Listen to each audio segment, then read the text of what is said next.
Welcome back to our series between Team Spirit and Virtus.pro. Game 1 going the way of Team Spirit. Even though VP started off the first 10 minutes with a pretty fast-tempoed lineup, pushing tier 1s quickly, Trent, they had one moment really that we can look back on and think that's where it all went wrong. So close, yet so far. Close for a very short time. And, well, I mean, we're going to show you guys the draft here. And the first hero banned, not a big surprise. Get rid of that Primal Beast. He's too much of a beast on this hero. You shut him down in lane. He shows up mid, and it doesn't really matter because as long as he has Onslaught, he just flies at you, and he's just too strong. Like, he has too much HP to deal with at that point in the game if all your spells are on CD like they were at that moment. Yeah. You think about how VP were trying to play with that kind of dog pile into the mid lane in particular to try and deal with the Tiny. Then you had AM cutting waves. Primal Beast is like a wave cutter now, right? With Onslaught and Trample, he just hides in the trees, cuts a wave, Onslaught TPs away. And he's very, very difficult to catch as he's pushing out every single lane towards your base. And then you add in his super tanky player moment here for a second. I'm sorry, door. 1 sec. Oh, yeah. The pizza man's arrived. Go grab the door quick. But yeah, Broodmother ban, Ench ban. No surprises on those two. We've seen Ench be a very popular hero to give you that early tempo and try and dominate a lane. Pretty much guarantees a lane win and pressures the enemy carry very, very well indeed. Team Spirit with this next ban, though, potentially look towards like Kiritich and Nature's Prophet as an option, or Rubik as a safe ban there against Sayush. Appreciate it. Yeah, you good? It's okay. So here's why. Someone was banging ferociously on my door. This is not like a knock, knock, it's the post. They were like clubbing. And I was like, what is happening? Like, is something wrong with my child? So it's not a knock, knock, it's the post. It's open up as the police. Yeah, like actually, that's what I thought was happening right now. It's like getting swatted here. No, my post guy is, he's kind of the man. He knows that I'm here a lot and he knows that I do Dota stuff. So he was just banging because he saw that my van was home. He didn't want me to miss my package. So shout outs to you, my dude. My bad. I get it now for the pro players. Maybe this is what happens to them, right? Someone bangs so obtusely on their door, they have to go. You have to answer it. Door is a good excuse, it turns out. Wait, do they do the thing in Canada where they deliver to your neighbor or they can leave it on your doorstep, or do they have to give the package to you? It depends. This was a have to, so he was really hauling off on my door. I'm going to have to check it later and make sure the thing still works, but that's good. Luckily, I clearly didn't miss anything because Nature's Prophet returns. Yeah, I was wondering before they banned the Rubik, I was thinking maybe you banned Kiritich Nature's Prophet. You know, it's still a very solid hero, flexible, but Rubik ban, just a throwaway ban, it feels like, more often than not. Beastmaster. Start off with a Beastmaster. I guess Beast is just like, he's probably one of the best pressuring fours, I will say. And like, it's not really a mirror hero and compared to something like this. Like Mirror is more flexible in terms of the heroes that he's willing to play. And so I think that like those top tiers, he doesn't need as much as maybe some of the other fours do if they actually want to like pressure in the lane. But we have a double core opener. Ladies and gentlemen, welcome to the VP show. Squadix is back. We got the Ember. Who did we see this? We saw them do this against someone else as well. Was it against One Move? I can't remember now, but VP did this. They were like, okay, we lost game 1, and then game 2, they were like, right, it's Nature's Prophet Ember time. Yeah. This is like the, in case of emergency, break glass, and there's just an Ember Spirit back there. That's pretty much what Virtus.pro go for. It really is. Oh, and then the Death Prophet ban, a hero who's been banned in the first phase a lot lately, but we're not getting too many games, unfortunately, of the hero. Kind of want to see what all the fuss is about right now. But if you are opening with your cores this early, Team Spirit also have the last pick anyway, so you tend to see the team that has the 9th pick wanting to grab these Ember Spirits. Sometimes even Storm Spirit seems to be the point now where he's strong enough that there's not quite enough counters to absolutely destroy his game. We've had a couple teams bust out the Huskar to some success. I don't think we're at that point for Team Spirit. Doesn't really feel like something that they need to try. And I know that we've witnessed Laryl really dive into that pool of heroes before. No, he's not the cheesy kind of guy. Like, we even think back to when he joined Team Spirit, he was exclusively playing Pango Dragon Knight, very, very safe laning heroes. He's definitely expanded a bit with his hero pool, but maybe not that far. And it looks like I was mixing things up. 5 It was seconds VP remaining. did first phase Ember against Bet Boom, but they didn't double core opening. I'm mixing that up with another game that we've seen somewhere in Tour 2. Well, yeah, I it's mean, you definitely mentioned Pango, though. That looks like a pretty solid option for Team Spirit. You know, it'd be kind of cool if they picked the Pango next, like in this Team phase, because Spirit's even though turn Virtus.pro would to have 2 ban. picks after, I feel like you could actually get a lot of value because you can mix up if this is a Maposhka snap or a Mira snap. So we'd have a lot of flex in terms of like what supports we're going to grab, like that Disruptor who's still in. So if that still looks good after, they could also just grab Disruptor after this, and I'd probably be okay with that as well, actually, the more I think about it. 10 seconds remaining. I still want to see the Necro. I want Necro to 5 come back, seconds remaining. and I think this is the game to do it. You're against an Ember Spirit in the mid lane. Nature's Okay, Prophet does alright. very little magic damage. Maybe not third pick. I think your idea of Disruptor is pretty good. You know, go Disruptor and then Necro after. No one's on board, huh? I No. wonder.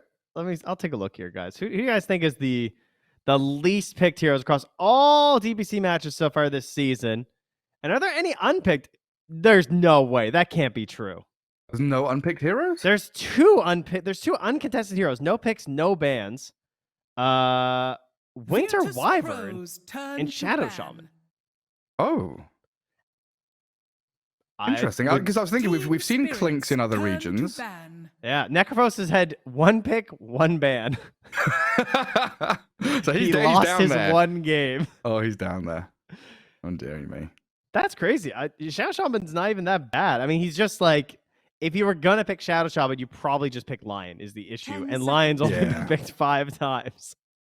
The thing is, like next patch, they'll give 5 Shadow Shaman seconds plus 5 move remaining. speed, and then he'll be picked by everybody.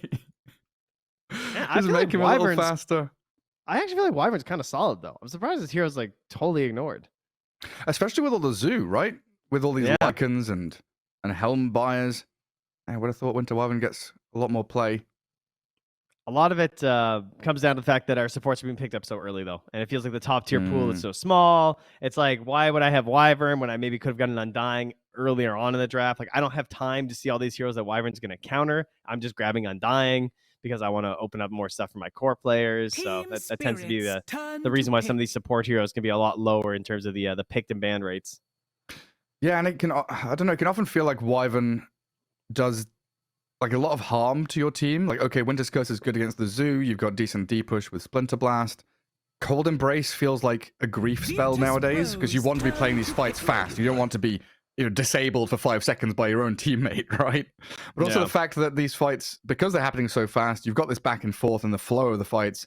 Winter's Curse like sets up for someone, but it also means your team is kind of unpositioning themselves or depositioning themselves to get 10 around this seconds target. remaining. And then you've got like Enigma Black Holes or Tide Ravages that counteract it nicely.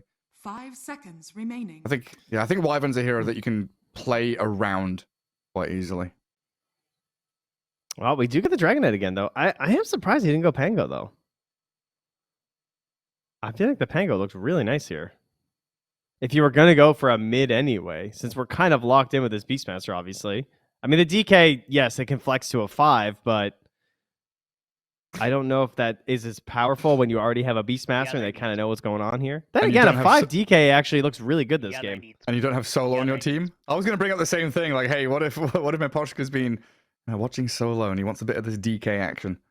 I mean, honestly, though, like, the stun's really good. It's versus Treants, theoretically. Like, if it's in lane, that's not that bad.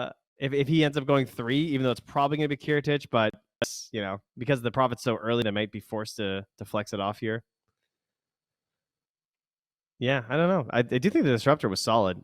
Should they go Disruptor on Virtus.pro? Because they have decent vision with, like, Prophet jumping forward, Ember Spirit jumping forward. Because you're laning into Beast Snap or something like that. Yeah. With a Nature's Prophet one, even if they put Fury in 3 and pick up another one, I can't think of the one that's going to like salvage the lane with a Disruptor against those two. It would have to be like a troll or a jug style. Someone who is Yeah, like, I am Lifestealer. good laner hero that is weaker for rest of game because of this. So the 5 support, the 5 melee support definitely feels a little bit better than going towards like that Disruptor, at least for the lane.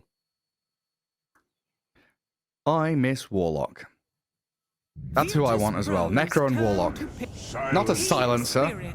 He's boring. He's not, though. Okay. Earthshaker. All right. I guess. Well, we'll see who it is. I know there's been a lot of stuff going on with the Shakers. Like Collapse played Shaker, I believe, in an official the other day. So, well, we'll see. Maybe there's a mix-up here. 10 seconds remaining. Well, the potential for 3 Shaker definitely there. Is this? So what do we have? We have 5 seconds remaining. This could be him just saying like, like we need to win this. Like, if we want to go to the major, we have to win, guys. Like, what are your heroes? Like, what do you guys believe in? But this is the worry. If you want to go that route. Yeah, and who's he laning with?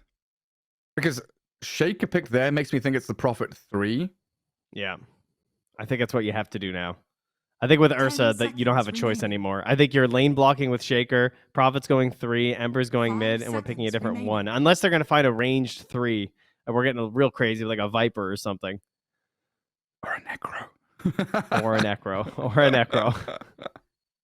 I think Necro gets crushed in lane by Ursa. He's too slow. Like, you have to go early value point in Ghost Shroud, and then you just die anyway. It's real sad. Well, the last round of bans. Drow Ranger, what Team Spirit remove. So looking to protect this Ursa and DK a bit better. So Silencer's the 10 5. seconds remaining. Against the Snap and a Beast. DK mid. 5 seconds remaining. Are they leaving Miposhka's here to last? I guess you did mention Snap could be both supports picking it up. Yeah. Team Spirits. It does. Ban. I mean, again, this could also be like I would probably ban for mid. Honestly, I'd be scared about getting like cheesed and they just like 5 DK with the Ursa. Like, who cares? Like, the lane's gonna be fine. It's an Ursa and an NP. I don't know. Virtus.pro's Well, we'll turn see. to pick. They just get rid of the Jakiro and the Disruptor. It feels like VP have like they're trying to find, navigate their way through this draft, and Team Spirit are just putting barriers up every step of the 10 way. seconds And Spirit remaining. have the last pick. There's no way for VP to kind of remaining. gotcha at this last step. Yeah, how do you And how are, Spirits turn like, how are to team fights going to go? Okay, Coddle 3. That's pretty good. Okay. Coddle So 3 Coddle versus the Shaker. Ursa. Prophet 1. Yeah, that's not bad. Okay. So lanes cute. look solid. But then transitioning out of that into mid game, you've got to 10 deal with the seconds Beastmaster and remaining. his push with the helm. You don't have the best way of doing that unless 5 Kotl just seconds sits in the lane and soaks that up. That means then you have to kind of move Prophet and Earthshaker into the opposing lane. They have no reserve time, by the way. You may now Oracle. select your heroes. Hey, this is what we're talking about when it comes to the support heroes, though, that don't get picked very often, because usually you don't get to see so far into the draft to find a situation where the hero is going to be strong. No, unfortunately, this will not be Thompson, guys. I know he busted out in the qualifiers. Some mid. We're not handing over to Laurel today. It is just Miposhka, but he's got a fancy looking Oracle you guys are going to see here when he gets into the actual game. And it's a nice game. The Dispel is huge this match. Got the roots. We got potential counterplay versus the silencer when you really when you self cast it, waiting for him to global and it releases and you purge yourself and then you alt your core. Shout out to Insania actually pulling off an official before. Oh, Insania did. I was going to say, I've only seen one player do it, and it was Pablo like 4 years ago. Yes, Pablo too. Yeah. Also, oh god, who was Stan King? Shout out to Stan King when he did the root on the courier in the mid lane. That was sick. That was godly. I don't know if Miposhi's got those moves. That was a little bit harder to pull off these days because that would have been like actual flying courier. I think that was like the lone courier days. Yeah, just the one solo courier with a Fortune's End flying onto it. Yeah. That's some cool stuff you can do with that. I mean, having Fate's Edict against all this magic damage, a False Promise against the initiation from Earthshaker, so you can kind of combo break that. Yeah, I'm a little worried the way that VP have to play this is very delicate, the way they go in and out of fights. You need pretty quick BKB on the Nature's Prophet. Squadic's probably the same thing, honestly, against this Snap DK. Even Oracle offering a tremendous amount of magical damage. They're very fast, though, I will say, on Virtus.pro. Like, if they hit their timings, like, because Shaker can actually play quicker as long as he has heroes in front of him, right? Like, he can go for these Fisher plays. go for these little like bolas into just one Fisher, and you can actually fight your way to that Blink Dagger pretty well. Now, before we get things started, Game 2 coming up right after this quick video. Bets on esports, bets on streamers, impressive bonus system, welcome bonus up to $600, cashback, artifacts, regular promotions, daily giveaways. Try yourself as a bookmaker. Great lines. EGB.com, more than just a bookmaker. You almost had it. Already the tips are flying and the voice chat lines are being spammed out by both teams. It looks like Team Spirit in high spirits, getting themselves out across to the enemy side of the map for some quick warding. And VP, they said they can play quickly. They're going to have to in this one. They've set themselves up for some decent lanes. It's that mid game and the ability to get to, blink on Earthshaker, Nature's Prophet, BKB, that could be the challenge for them. Definitely got a window while you're waiting for Ursa to get Battle Fury. When our odds here, looking as you'd expect here. To battle. To say, especially after that game 1, like they even had a chance, and they just like swiftly crushed it. I'd say this lineup looks a little bit harder to execute because I don't think the scaling looks particularly good for Virtus.pro this game. Obviously, it's not as like determined in the mid and the late game because there's not an anime. She's just like this humongous beast. But we've all seen that Ursa can. He's almost there these days with his sense of mobility and the eggs and the shard. He can get to this very difficult to deal with massive state. Yeah, because he's physical burst damage and physical scales better into late game, and the fact that he's kind of unkillable once he gets to shard and stuff like that as well. Having almost permanent enrage means you're dishing out serious damage, and you're not really being stopped by anything. I kind of want to see if Sayush goes for a Yule Scepter, or we have Yules come out from one of the core heroes just to try and deal with the Ursa through the enrage, which we have seen a fair amount. Tidehunter grabbed one up the other day. But as always, eyes on this mid lane. Lol, the tempo center for Team Spirit. And Squadix, he's on his Ember. We've seen great things from this man. Play around the map, even at a deficit, he can cause havoc. Yeah, they're going to need all his tips and tricks on this one. In pairing with the defensive nature of the silencer, or maybe you can jump in and try and grab a kill before the Oracle's able to get the save. Maybe that's something that can help them, but I don't think there's really a great target. Like sometimes you'll have a silencer on your team, and using the global silence, you can jump in and just kill them. Like a Faceless Void, I think, is a pretty good example where like, oh, his spells are like the only way he's gonna be saved. He doesn't want to invest in these other defensive items. I don't know if Ursa's quite the same, and Ursa's just so much like more frightening, I guess, like harder to like chain stun down. Yeah, especially like later on in the game. Yeah, much more difficult. Sayush dragging waves, but the range creep kind of pseudo denied by Mimposhka. Keeping tabs on noticed on that right side of the lane as well. It looks like both mid laners going to have bottles delivered very shortly. Now DK just going for the bracer, just tanking up as much as he can.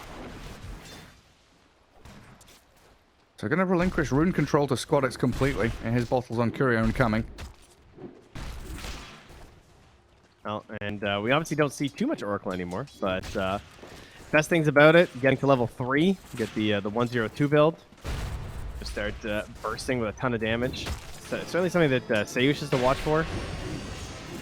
He's going to slowly start whittling you down as he's going through his level 2, and he's going to look for that just like one jump in play there with the burst from Ursa to maybe bring you down. I even noticed. He's pretty quick on his feet, this old man. Should get boots shortly. I mean, if you get caught, you can be killed very quickly. Sayush right now just blocking waves, being a nuisance. But here's the play, even just at level 2. Earthshaker looks like he's about to drop. Not even wasting mana here, Mimposhka. Well, they don't want to go for it. No, Yatra has made the call to go for the wave instead. Yeah, I think the kill's a little bit too tough. A little bit too long. He might mango Fisher, still get away. He couldn't land the Purifying Flames before Fortune's End either because like the range he was at. Now the turnaround onto him. Oh, he pops his stick. Had a Fairy Fire as well. Trading blows in that bot lane. So he's going to strong the pull. Let's see if he can continue it. Just noticed. Oh god, that was on the very edge of the Illuminate. And the one Satyr Mindstealer does aggro the creeps. Meanwhile, we saw their Squadix was getting pretty low in the mid lane versus Laurel, but using the Flame Guard to farm. And now top here, you're seeing we got just Mira and Collapse doing their thing again.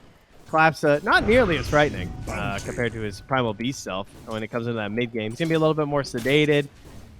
He is not rushing the Arcane boots. So he does have the Boar stacking Ancients. But well, we'll see. He might mix it up and go back for it. We'll see. I feel like that's kind of the play, right? Like if you're able to get the stacks. Well, he got distracted. Didn't stack. The Boar was just left alone. What is that FNG set on the silencer? We're taking a peek at old Gandalf there. Is he using that book as a shield? He is. Purpose. Yeah. He's got all his spells and all his protection. He's got all the hacks in there, you know. Like tome SV of- cheats 1, you know. In-game dash gold 999999. Radiant structures are Spawn fortified. unit Roshan. Yeah, all the normal stuff. Good old tome of +4 armor. Oh, fact, very typical thing happening here mid as Laurel has 11 denies as this DK. These DK players, it's definitely the mental damage is why they like playing Dragonite. Because, you know, the broke sentiment is that DK is a boring mid lane hero, but when you realize and you get that woke status, guys, you realize that he's actually the best because you just stun and deny their creeps, and it tilts them, you know? Emotional damage. Yeah. The best kind of damage. Get right under their He skin. just got owned, though. Squadix just denied that right in his face. Well, that's another deny the range creep. As bottom, again, attempted play unnoticed.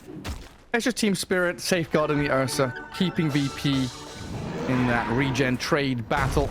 And maybe go for the Shaker, but he throws the Fisher out there to block them. A lot of baiting, poking, and prodding. Everyone trying to keep them on their toes. Team Spirit comfortable, just continuing to play the lane. Yaturo's not really been too bothered by it. Dire's top Up, we tower run to is the river under here. attack. FNG just gonna escape from Mira. Another set of stacks. Hopefully not gonna be forgotten this time. We'll see. We're at 52 minutes. Yeah, there we go. We're at 52 minutes. Use 52 52 seconds. minutes? This game's going very fast. Suddenly, fast forward. Stack is successful. Boar's gonna maybe die. Nope. Lol? Oh yeah, he's a DK with 2 points in the Dragon Blood. Earthshaker rotates, can't do anything, and Mira grabs the Illusion Rune top. Make sure the Ember doesn't take it. And here comes Lol with that first Dragon form. Start chipping away at your tower. So they're leaving Noticed alone bottom. Dire's middle That means he's got to be tower is careful, under kind of skirting the tree line, hiding in the fog. Keeping Earthshaker mid, where Mira is sticking around here and gets the cookie on to Squadix. This is all just tower pressure, though, forcing VP to react. Maneuver in towards that mid lane. And chant into Fisher, Illuminate Blast, the first one drawn by FNG. Nearly had the Mirror kill as well. Last word. Did he just walk up and Fisher? How did he just get away with that? He just walked up. Like, they're so greedy. They don't think we can kill him. But notice he has that damage. And he's a fast guy, you know? He disappears for a second down bottom. They even had a ward down here. And they didn't respect the power of this coddle. I think the ward came after he moved, because he ran away into the fog. The Boshka came and must have. I placed guess that you're ward right. down. Yeah. Yeah, it felt like Team Spirit were really baiting there. I was wondering if they were going to TP more heroes in. They're just drawing attention into the mid lane, give the side lanes an easier time. Yes, you lose your DK. Oh, dude. First blood goes to VP. That was so risky. Yatoro just did a scan on the secret shop to get his ring finished, and he almost lost his courier. To say, like, There's Perseverance flying over the Earthshaker. Denied. Well, he's just gonna walk mid again. Yeah, I won't do it again. Goes Oh, here the again. block! Cut him off at the pass! Arcane Curse dispelled off. Fortune's End there, but onto Lol we go. Faint's Edict protecting him a little bit from the magic damage. Remnant forward, not going to do a whole lot. Sleight of Fist from Squadix does take down Mira, and then the jump in under tower. Enabled by Kiritich and finished off by him as well. Transfer this into a tier 1 push. And that's the speed at which VP can play is substantial. But when you make these moves, 5 heroes mid, you're still giving a lot of room on the side lanes to Spirit. Dire's top Yeah, tower is under Collapse attack. he's not super confident though. He doesn't immediately run to the camps. He knows these rotations are coming up, and he was right. It's a hasted Ember. Yeah, that ward saving his life right there. Okay. I saw his helm and I was like, man, he's really not gonna go for the camp, but now I see why. He's got his Satyr back doing some stack work already. So did he already cleared the large camp, I guess, to get the helm completed? Yeah, he only had a couple stacks on that, I think. And now start working on the ancients. The Treant is gonna come in here and get a look at this, but this is interesting though, because like so many Beastmasters have not been doing this. Like they've just been grabbing those arcanes first, right? But I'm not. Is he gonna buy any, or is he just gonna like buy a bunch of mangoes? I should buy mangoes, it looks like. Why spend a lot of money when little money do trick? Flames rush forth. Well done. Full Hasted Squadix. efficiency. On Mira. Saved up by the Oracle. Gets a Scatterblast on them. Lol. Taking the brunt of the damage here on a Spirit Vessel. Oh no, he turned around for the cookie. No. They attempted to get into high ground. And now Remnanting in towards Lol. Nice Dragon Tail. He's away from them, but they're going to chase him to the bitter end. Finish off the Dragon Knight. Get the takedown. We might have a roar from Collapse, but FNG holds him off at the pass. Make sure there's no movement forward. And now another go back in for Squadix. Just continuing to play aggressively. The Hadouken! Fear not your death. And Oracle died in the mid lane as well, so 3 kills going the way of VP. Yeah, Kiritich I think got in there. I'm pretty sure that Wrath of Nature was 1 bounce away from killing Mira as well. I think the last bounce hit Oracle, and like the last one would have killed Mira. Sayers just tumbling through a Scatterblast. Cookie misses because of it. Earthshaker probably would have died bottom if he didn't have the Tumbler's Toy. But yeah, 10 minutes in, this Keeper of the Light with Spirit Vessel, plus he had 3 charges before that mid lane fight kicked off. Noticed in a really good place right now. And yeah, he's going for the Yule Scepter to try and deal with the Ursa. It just feels like another one of those games where VP, they're doing well, and they're utilizing the aggression that their draft is built around. But it still feels like they need that little bit more. Like they need to keep this going. They need another team fight where they have another 3-kill sweep, go for an objective, get another tier 1, or else the same thing happens that happened in game number 1. One lost fight leads to deterioration. Dude, I way prefer Collapse's strategy here though. Like he just had the arcane ring, he pops that a couple times, hands it off. Yeah, I don't need that anymore. That's fine. And then he doesn't even have to mango for this. His mana's still like full. He's been clearing through these stacks. So arcane boots perhaps a little overrated. I mean, how many times have we seen Beastmasters like lose their lane and have to recover with Ancients? Whereas Collapse here traded evenly in lane, and now he's 3rd in net worth. Gonna pop up a little more with this tier 1 tower take from Yatoro and Lal. Squadix trying to deal with them. They popped the global, but Yatoro got off the enrage before it all happened. So Ursa perfectly finds away from there. And Lal keeping them at bay with a Dragon Tail, but the Echo Slam and the Chain Stuns take him down to half HP. But watch Collapse. He's diving into the back lines, roars up FNG, kills off the Silencer. Sayers now in the firing line. And Earthshaker, you can juke and dive all you want, but Lal's on your tail, and he'll clear you up. Radiant's bottom tower is under attack. What is it with more tips just on FNG, huh? And more big fans, huh? Yeah. Like you roared and killed the Silencer. Like congrats, man. Like We got your team's owning well. Get him. Showed you what's up. Spirit trying to de-ward this high ground. Kiritich TP'd aggressively. The cookie on the center into the kisses and the stop. Beautifully done. Spirit claim another kill. That was pretty cute. So here's the moment. 12 minutes in. Again, like same time as game 1. You lose a fight as VP, and now you have to recuperate all of that map space, all of that momentum. Radiant's middle tower. And before you do that, you need Blink on Earthshaker? I don't know if he can afford to. I mean, he's actually pretty farmed. I don't know. Like, he's got 1,200 gold. Do you just bail for the shard at 15? He's like, you'll get it. You have a Nature's Prophet and an Ember on your team, and a Coddle on your team. Dude, you're never seeing a creep wave. Yeah, that's true. Like, that's actually really true. yeah, like this one mid, this is just a mirage. There's a DK in this creep wave. You can fish her for a last hit if you want, but you're not getting any gold. And then the Notice Illuminate's is like, behind him. step aside. I'll get this gold here. Don't worry. Stay back, Earthshaker. Those creeps are dangerous. And then FNG is gathering up some creeps top, but we'll see what happens to him in a second. Gets into the tree line. Cookie on the dragon. They spot the silencer. Turns himself into a piggy. But down he goes for Collapse's killing spree. Collapse didn't even go towards him. He's just microing the dragon while right-clicking the wave with a 0. So now top lane is a barren wasteland for VP. You don't go there. You don't go top jungle. So they need Kiritich to farm bottom. Yeah. Again, Squad X Ember Spirit. Close to Maelstrom. But he's got a lot of work to do this game. A couple of active runes could definitely get them back into this. A smoke move with him, Sayers and FNG maybe on the cards here as well. But it's very, very difficult against this backline and frontline of Spirit. You know, Oracle and Snap in the back. Beastmaster DK at the front. You have to break past two incredibly tanky heroes who have long duration stuns. Dragontail and Roar both doing pretty much the same thing. Yeah. If they can stop the initial burst and catch from VP, that's their team fight down the drain. No, the Maelstroms are up, so hopefully the creeps will die. That is pretty much the best thing that they have going for them right now on Virtus.pro is this Coddle Ember Nature's Prophet. This idea of you should be able to dictate where we play on the map based on your heroes. It is kind of hard to catch Coddle still. Like, they basically need a Blink DK, right? Well, they have Blink Ursa now. Yeah. Blink DK, Blink Ursa. I just Fortune's End Yatoro, send him in. Blink on the Coddle, find the Prophet. Because yeah, the way this is find going, some upsides here, okay? Yeah, I understand VP going these Maelstroms. They're doing the right thing, but you kind of wish they had BKBs because they need to consolidate some kind of victory, get an advantage.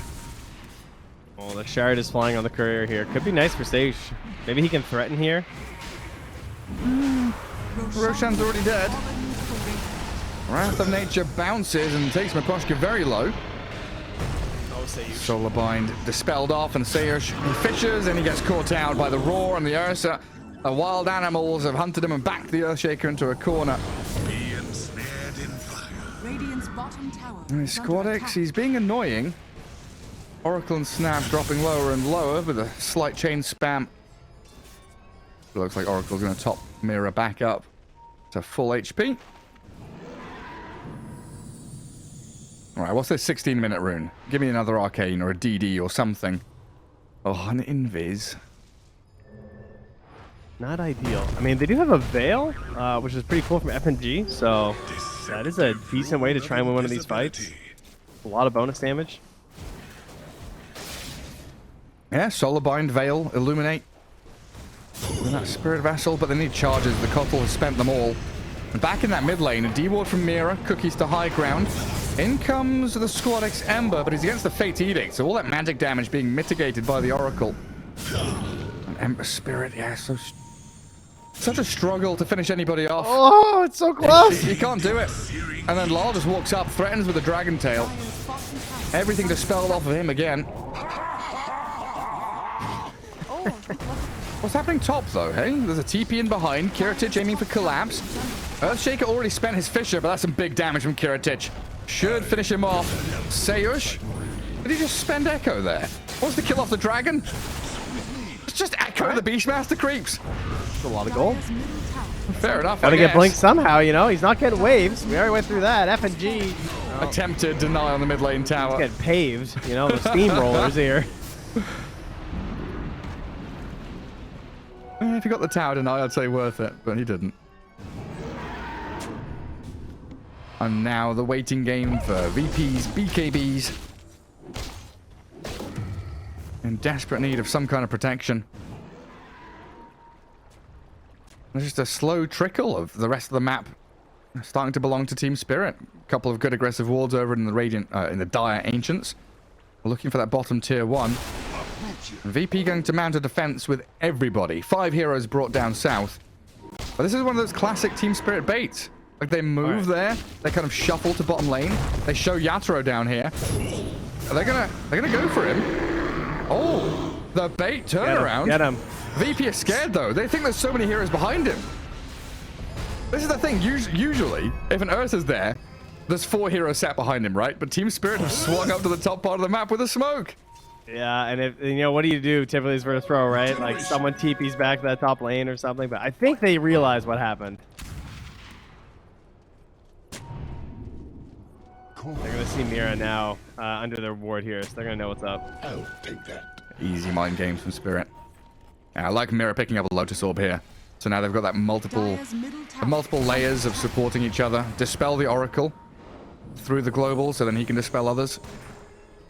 Yep. Radiant's bottom tower is under Spirit attack. playing under their vision. VP saw them all filtering up top, though. And it looks like they're pinging it out that there is high ground ward there. Radiant's Nothing to bottom stop them tower killing tier is 2 under and grabbing attack. Outpost at this point. Radiant structures are And with all the blinks and mobility on the scene between the Ursa and the DK, Collapse went for the shard Radiant's immediately middle after tower the is Helmet under Overlord attack. too, so kind of has this additional like team fight and crowd control in these fights that can be really annoying, and especially this early. I feel like we don't see the Hawk very early anymore. Radiant's bottom tower has Yeah, it fallen. usually comes much later.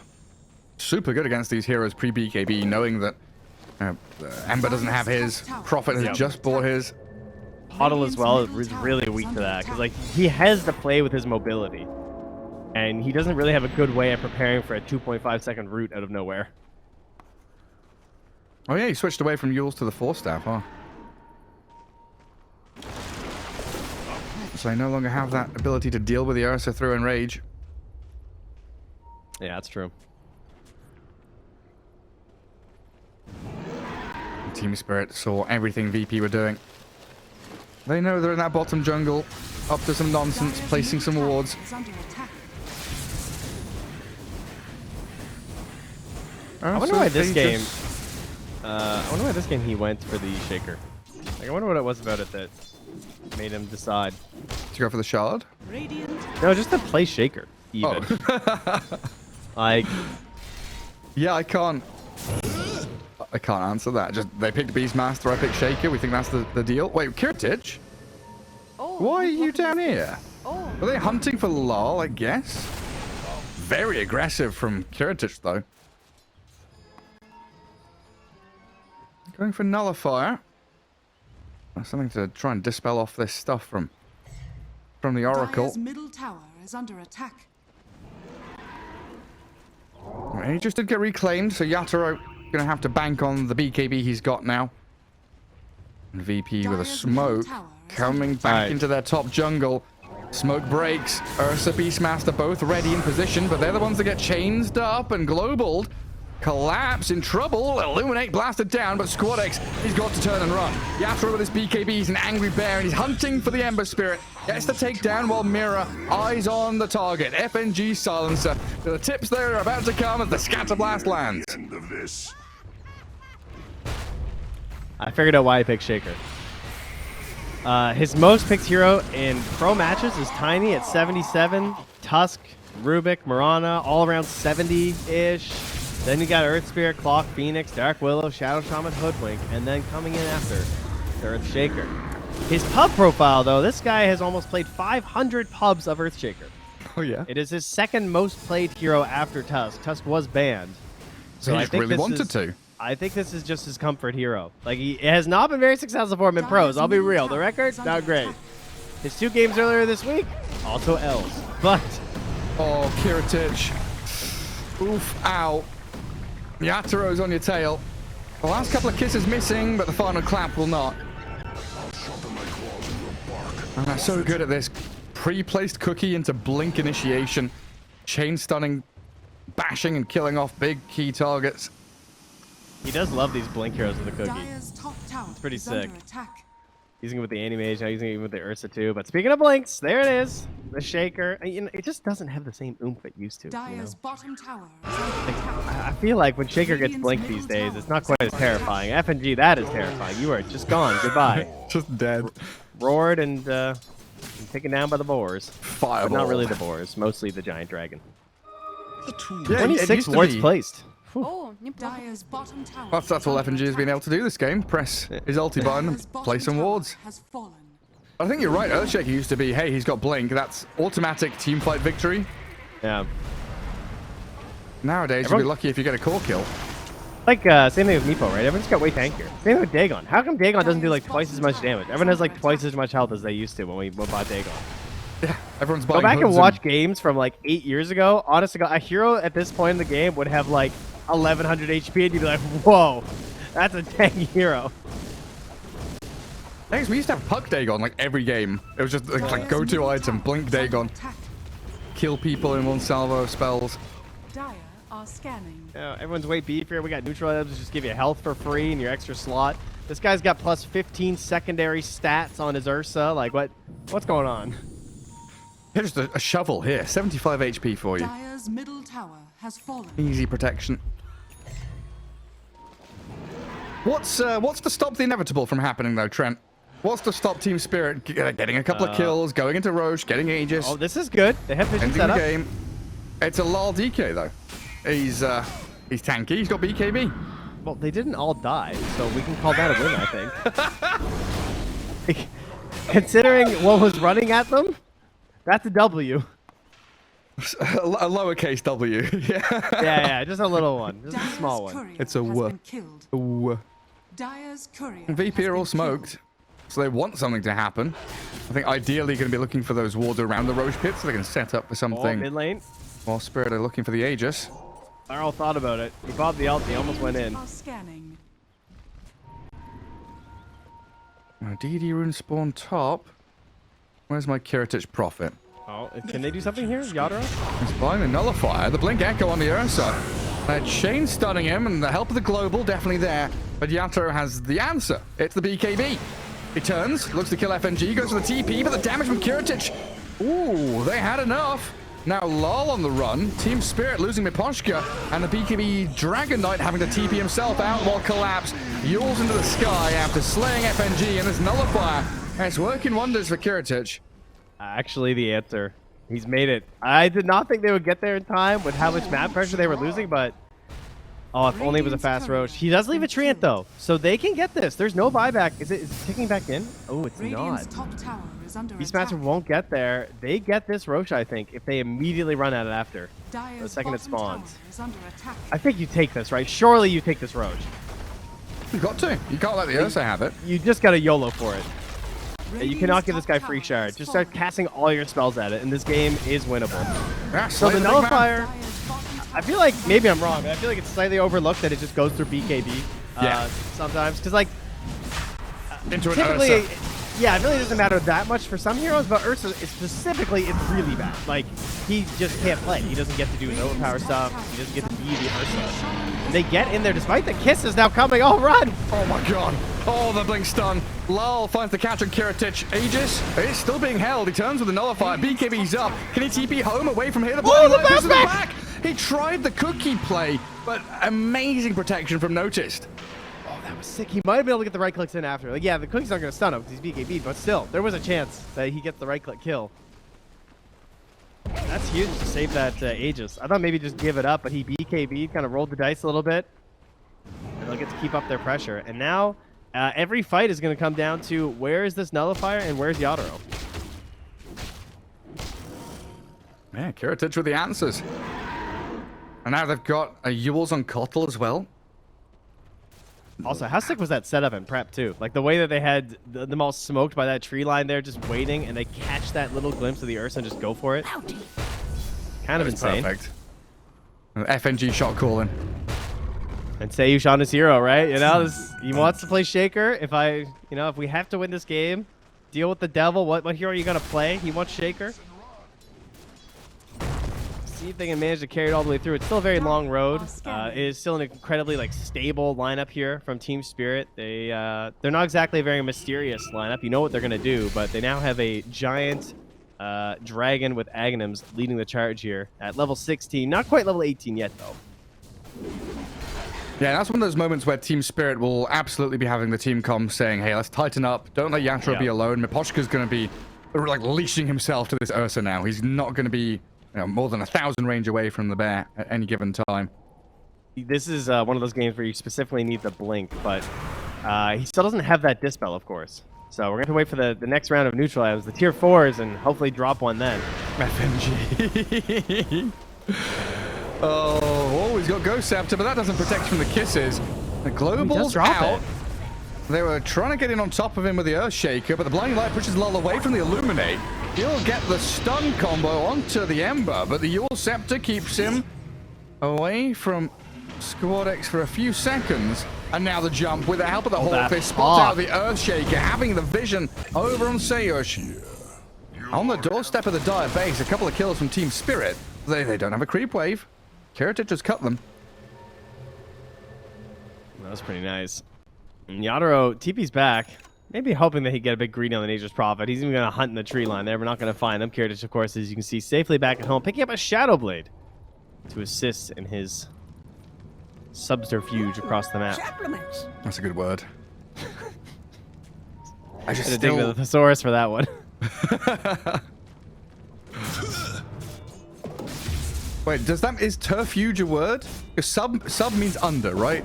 I don't. That's a great question. What's on top of? Is it supposed to be like sub-ground, like subsurface level, like turf? We're breaking down words here, guys. Comes from the Latin of terra, meaning earth. Yes, sub terra. Terra. I got nothing, dude. No, I don't know. I don't even know what the opposite of sub is. Like submarine, underwater. What's over water? Wouldn't it be like sir? Aerofuge. It's sub and sir, right? Oh, is it? I think so. Like surplus. Yeah, you're right. Yeah. Sub and sir. That makes sense. Nice. Radiant's I have an arts bottom degree, tower guys. Don't worry about it. Congratus. Thank you. Latin and Greek, not our forte. What was I? Ah, yes. VP still feels like they've got a very delicate draft to execute, right? We need these Blink Echoes to be landing big. Nullifier? They've got to worry about the Oracle in the back line. So, like, choosing and prioritizing targets seems still like a big challenge. Ember has to deal with Oracle, Earthshaker and Prophet have to deal with Ursa. And then Kotal's job is just being annoying, pissing people off, and doing damage. Will become very exciting when this Kotal gets Hex. Like, if the game drags out long enough, they add in that Hex, and things really become difficult for Spirit. Yeah, it will be a while, though, because he is the lowest of the cores. He's not getting that free space of, like, the mid-Kotal. Just like the boss to work with. Oh, big jump. Straight up, Blink Echo Global onto Collapse. Mirror, very low as well. Squad X BKBs pops them out.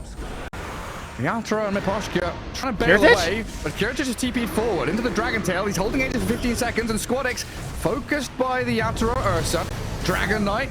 He does still have his BKB, and this Black Dragon flies over the cliff tops. They're waiting for the timer. 5 seconds remain. Aegis about to be claimed, but in comes the Ember Spirit. Kiss is landing in, and they do take down Yatoro. Kiritich, so close to death. The Aegis has gone. The final bits of damage not coming fast enough. He's out of there. As FNG goes Scepters to protect himself, but burst down. Lol and Miposhka had the damage to rain down on the silencer. So 2 for 2 in the end, and Mirror brought back, so 3 for 2, plus a buyback from Spirit. And he got fully chain stunned down there, I believe, on Collapse, right? Like, I'm not sure. He had the BKB, right? I'm not crazy. Either way, it wouldn't have mattered, because he just got owned in the mid lane. And Mirror was sort of like a free secondary kill there. He caught so much of the AoE damage, he sort of just fell immediately after. Level 18 on the DK down bottom. The end of the ultimate loses that help with the magic resistance. Oh, and he is gone. Dire are scared. VP picking up the pace, so they grab a gem for themselves now as well. Dude, this is Nice crazy. little bonus. They're just like completely cutting this Ursa. What a play from Squadix as well to get up there and catch Yadoro when Kiritich was sort of in trouble in the river, right? Because he was getting like controlled up, the DK's on top of him, and I was like, oh no, Yadoro's gonna jump down. I believe the Oracle had the vision, then Miposhka was dropping down as well. But because they chained the Ursa up top, and then the Fisher was there to also Radiant's hold him in bottom place. tower is under attack. And it was on a knife's edge too, of course, because they were trying to play with that timer on the Nature's Prophet, and they just about got that to work from Team Spirit, but not quite there. And now Shaker, another tool in the kit here for Sage with the Force Staff. All right, it's getting juicy for VP. These globals are really annoying as well, because you have that moment of, hey, we need to react to this. We need to load to someone. Look for the false promise. And Poshka does have the blink now, so at least a tool for him to reposition in the fights. And we can see how it can go both ways as well, knowing how important vision is. If Spirit get the jump onto a VP hero, they die. If VP get a jump onto a Spirit hero, they die. The explosive nature of both of these drafts, very apparent. Yeah, well, and clearly Sayush recognizes that because he just ferried out the Tumblr's toy, guys. All right, Val, listen. All right, this thing's got to go. It's got to go, man. You can't be bringing the Tumbler toys back out at 33 minutes. This item is a problem. See, I like, how come Mango Tree's gone and this thing lives? That's what I want to know. I can't believe it. What are his other options? He must have plenty. Died for this. Oh, where's my poor man shield? I mean, you can't beat it, honestly. On a position hero like Shaker, it's just too important. Yeah, he's just better than all these other items. He wants none of the tier 2 items. Doesn't care. Like, all of these are like agi items that they've dropped. At Ring of Aquila, Grove Bow, Brigand's Blade, Specialist's Array. Tier 3 items, the best ones are taken by his cores, so he's left with Cloak of Flames or Paladin Sword. He's not a tank, doesn't care about that. It really is just Tumbler's toy is better than all of these items for him. Yep. Look at those Wait swings. until Fallen Sky, 60 minutes, then he'll pick it up. That's it. Oh, yeah. Nothing else. Or the Force Boots. The Force Boots, yeah. Yeah, it looked like this game was kind of spiraling out of control 20-odd minutes in. I saw those graphs just now, but plummeting back down, and VP making a very even match here in game 2. Going for another sneaky play under the cover of smoke. FNG's not hidden, so he might get scouted by the Hawk over towards this mid lane. This is one of those deficits that we look at and we say they need to win 5 fights in a row. Like that, honestly, I feel like that's where Virtus.pro's at. They've now won 3 of them. Very impressively. Like, they are getting the better trades here. They're kiting this Ursa. They're killing him off. Yadro has not really gotten to play Dota in the past while. He's looking for the big guarantee with the Blink Epistle PKB. And it always just comes down to Sayush, maybe catching him before the PKB, and then, of course, just the Nullifier. So, how can they just catch Kiritage, I guess, is the best guess, or the best question. Yeah, it's like important where the fights are happening as well, Oh, right? the Hawk? The reason why VP moved up here is they want to be fighting near Roche and away from their base. They do not want to allow Team Spirit to trade evenly or win a team fight on their doorstep or around the Roche pit. They want to take up position. They can't cover their outpost. Naponchka tried to steal it. But it is a bit spooky here for Spirit as well. And Roche 40 Things are going to get seconds away. spookier. Get ourselves a Shadow Blade on the Ursa. What's spookier than an invisible bear? Imagine you're walking, you know, just minding your own business, killing innocent creeps. You see footsteps in the snow, the size of a bear. You have a salami in your pocket. Yeah, I mean, it's pretty much how FNG feels right now, you know? It's like the salami spilling all the folds of this little silencer here. Don't be stupid. Bears can smell salami from 15 miles away. They know where you are. Well, Shaker and Kotl having a poke at the Dragon Knight. Did that hit him, guys? Did you see his health move? Because I didn't. Did the Illuminate really hit him? Yeah. Oh, I thought it missed. He had 41% magic resistance right there. God With damn. all that HP regen as well. Yatoro's a little irritated with his Nature's Prophet pushing out his bottom lane. Came down to deal with waves. Has to traverse the entirety of the map now to come back up top. And VP have successfully dewarded the area, so back into this fight around the Roche pit. He's respawned. He's holding some goodies. Refresher shard there for them. Spirit need to find this angle. Can't just waltz into the pit. They need to have a couple of picks first. And we start thinking about buybacks. Hey, did you look at Collapse's inventory, guys? What's he got? You know, he is a neutral item too. Oh yeah. You know, it's called Tumblr's toy.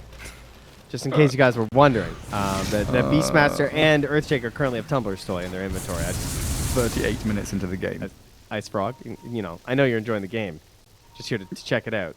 Don't get me wrong, big fan of the item. It's a bit much though. Well, it's like, the ridiculous thing is it gives 200 mana as well. It's not just a jump. Whoa, it's, oh god, FNG! Shredded. That's a nice salami. From 15 miles away. Luckily, he's a smart silencer and he has buyback. The most important hero in the game to just have buyback, please. That's the only one that matters. Outpost claimed up by Spirit. Still wanting to posture around Roche.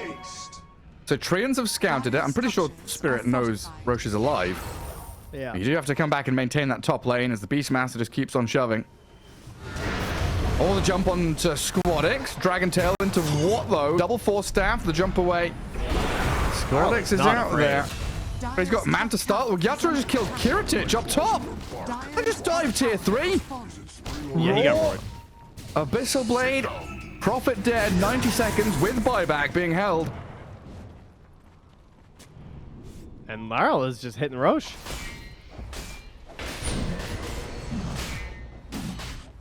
Yeah, why not? Go in the pit. You force a buyback from Prophet, or you get a free Roche. And I think they're just pushed too far back into the base, right? They have no way, no chance of contesting this. They're not really sure exactly where Ursa is at the moment either, so they don't know how fast this is going down. It took Yatoro a while to get there, but now it's a piece of cake. And it is just the refresher. I think that's pretty good news for Virtus.pro. I think the Agnibs would be a lot harder to deal with right now. Yeah. Yeah, for sure.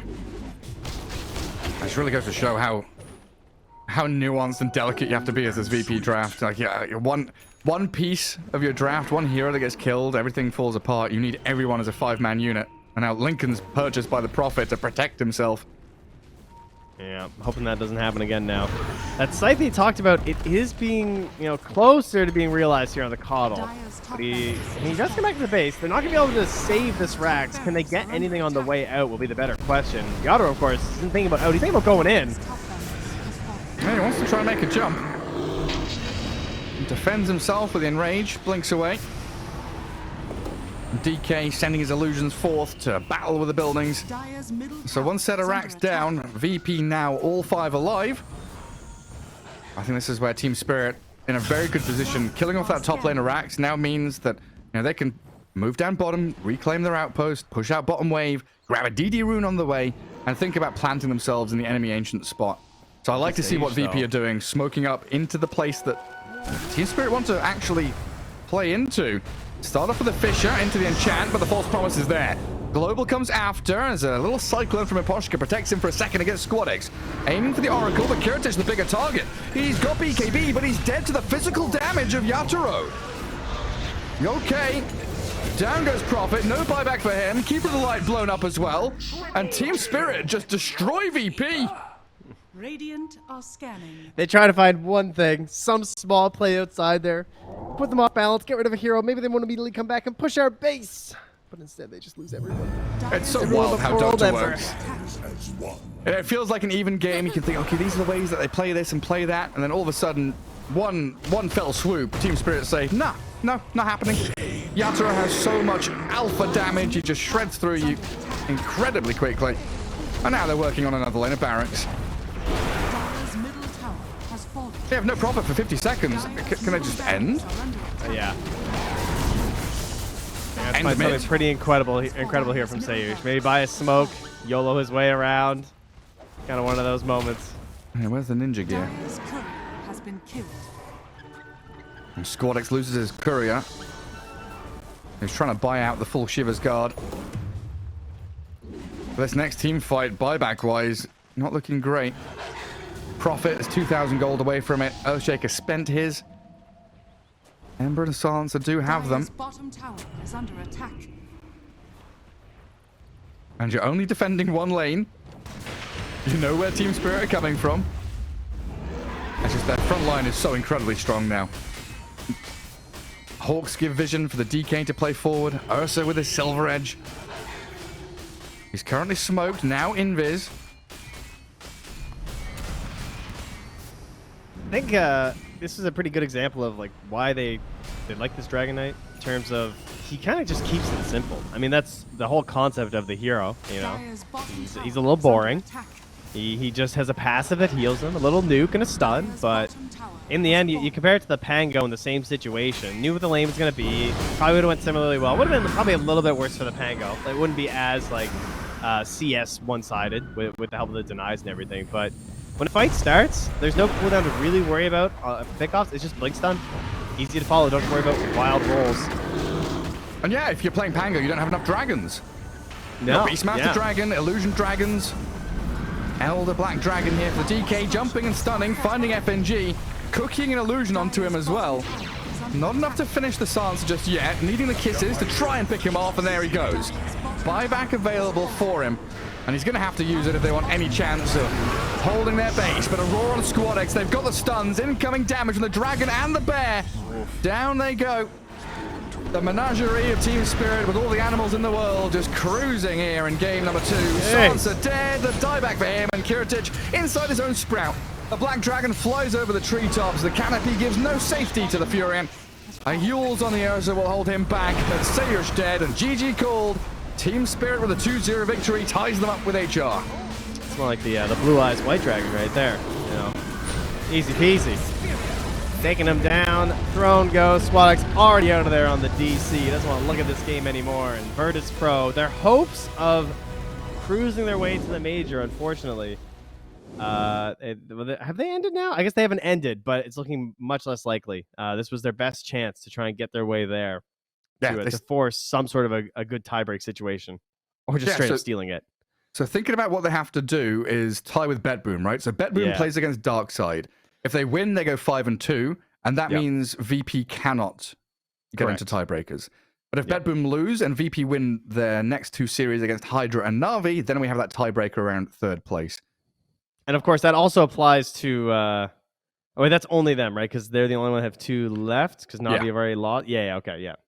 Hydra already lost their other ones. Yeah. So Virtus.pro is the only team that could potentially take that slot. And with Team Spirit's win now, they're also, much like Hellraisers, guaranteed at the major. So more and more regions locking in these heroes. So you will be seeing both Team Spirit and Hellraisers in Berlin, ladies and gentlemen. Yeah, and in a couple of days, you'll see them fighting against each other. HR against Spirit, the 3rd series on the 1st of April, deciding who will be that top spot here in Tour 2 for Eastern Europe. But for today, that rounds things up with Team Spirit 2-0ing VP. Next series, we've got VP Hydra, Darkside, 1 move, Spirit HR. And then the final day, April 2nd, VP Na'Vi and Darkside against BetBoom.